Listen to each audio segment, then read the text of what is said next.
I like this Squier 40th Anniversary Jazz bass a lot. It feels great to play. It even sounds great with the stock pickups.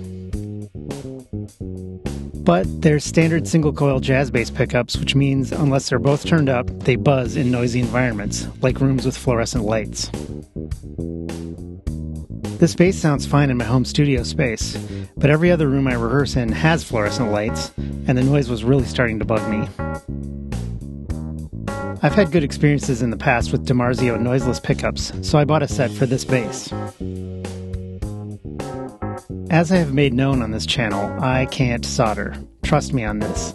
So I went with DiMarzio's solderless pickup kit, which comes with a pre-wired control plate. The pots have little circuit boards stuck on the bottom, and you just screw the wires into the designated terminals.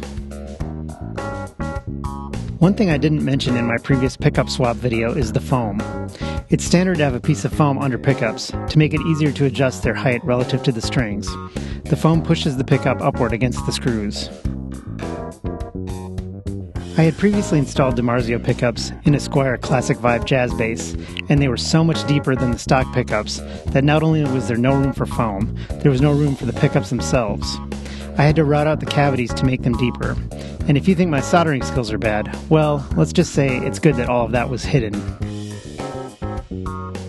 The Squier 40th Anniversary basses, fortunately, have pickups that are pretty much the same size as the DiMarzios, with a dense piece of foam rubber glued to the bottom. DiMarzio ships their pickups in a box with a piece of foam to protect them during shipment, which can then also be cut to size to use under the pickups during installation. Since both the old and new pickups were the same size, I just measured the thickness of the stock foam to determine how large to cut the new pieces. Now an aesthetic dilemma. The Squier has aged chrome hardware. I really like the look. The DiMarzio control plate, however, is super shiny chrome. It doesn't match. What to do?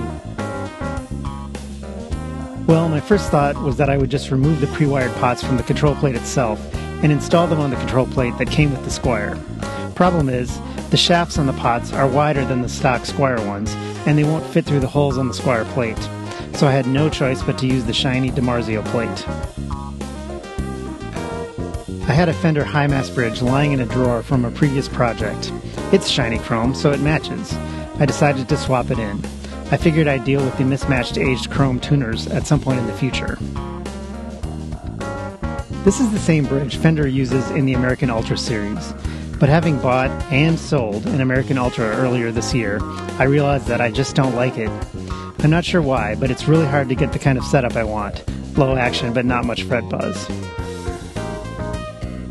Personally, I think for the American Ultra, this bridge is a huge downgrade from the type of bridge Fender uses in the American Professional series, and previously used in the American Elite series, the Ultra replaced.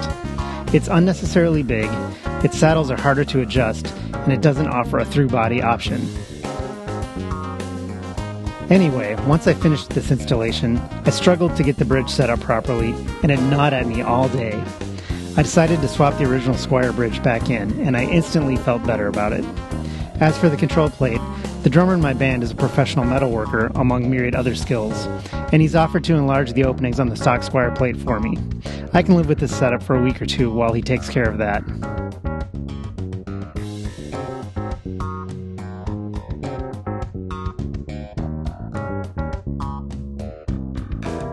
And with that, we're done. Let's hear how these new pickups sound compared to the stock pickups, which I demoed in a previous video and I'm reusing here.